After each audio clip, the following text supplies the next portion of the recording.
and let's get down to business, all right? If perchance, although the young people I met from the Archdiocese of Milwaukee told me I did not confirm them, but if perchance there might be a person in this evening's audience from Wisconsin, Missouri, or the Archdiocese of New York, whom I did have the honor of confirming, I ask you to be patient with me, because odds are that during the administration of the sacrament of your confirmation, I probably used this same story that I'm going to begin my talk this evening. It was July 2002, everybody, and I led a group of about 300 young people from the Archdiocese of St. Louis, where I was serving as auxiliary bishop at the time, led that group of young people, about the age of the young men and women, the majority in the audience this evening, to Toronto for World Youth Day. You know about World Youth Day, do you not? These events originated, maybe a quarter century or so ago, the genius of Blessed Pope John Paul II, who every 2 or 3 years during his 27-year pontificate would invite young people from all over the planet to join him for 5 days of prayer and catechesis and faith sharing and friendship at different locations throughout the globe. So here I am in Canada with about 1 million young people. And it's my happy task to offer a catechesis on 3 different days to about 300 young people, from Canada and Ireland and England and Australia and India, the United States, English-speaking countries, to offer a catechesis at a parish setting in the suburbs of Toronto. Hundreds of other bishops, by the way, were doing the same thing at other sites. We'd be at a parish all morning for song and witnessing to the faith, adoration of the Blessed Sacrament, the opportunity for the Sacrament of Penance, my teaching of about 40 minutes or so, and then celebration of the Eucharist. Well, on the 3rd day of my catechesis, at the close, the last one I would give, I asked at the end of my address, I said, listen, would there be anybody here that would like to speak publicly about if or how this World Youth Day maybe has transformed his or her life? And after a pause of a couple seconds, a young woman in the back of the room stood up and approached one of the 2 available microphones, and she began. She said, yes, Bishop Dolan, this event has not only changed my life, it has saved my life. Well, needless to say, she had our attention with that statement. So she continued. She said, I've been living on the streets of Detroit under a highway overpass. I ran away from home about 7 years ago when I was 13. I'm addicted to alcohol and heroin, at which point she rolled up the sleeve of her blouse and showed us the scabs and the bruises from the injection site of the needles. And she went on to say, I've been a prostitute for years to support those expensive habits. I've been in jail a couple times, on and off for shoplifting. Anyway, she says, the youth group at my parish in Detroit kind of adopted me.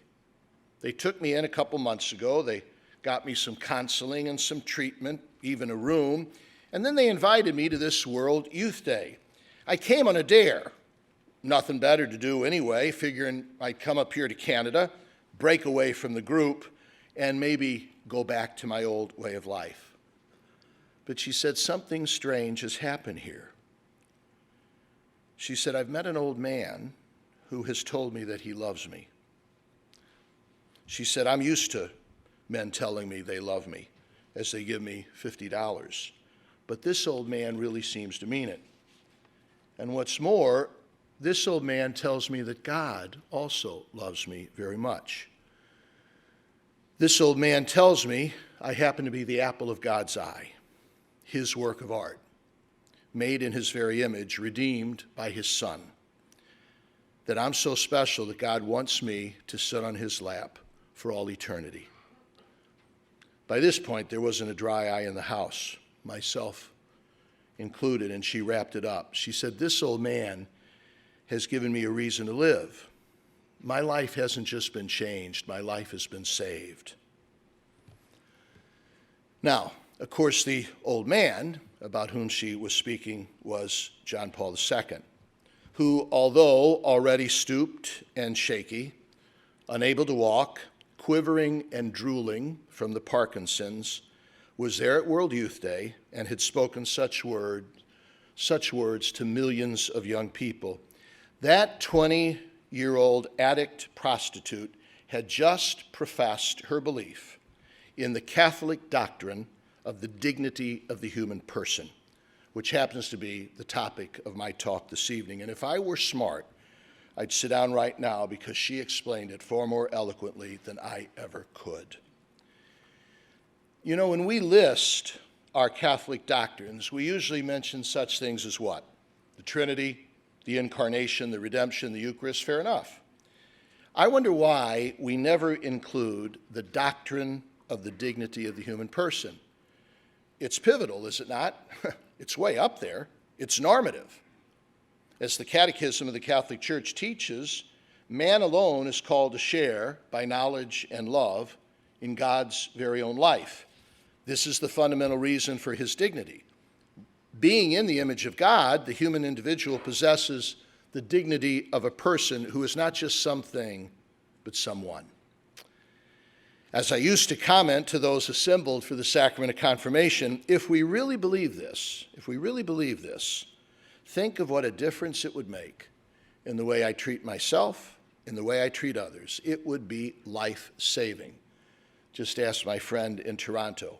Yes, God made me in his own image and likeness. I am worth the precious blood of his only begotten Son. I am God's capolavoro, God's work of art. He calls me by name.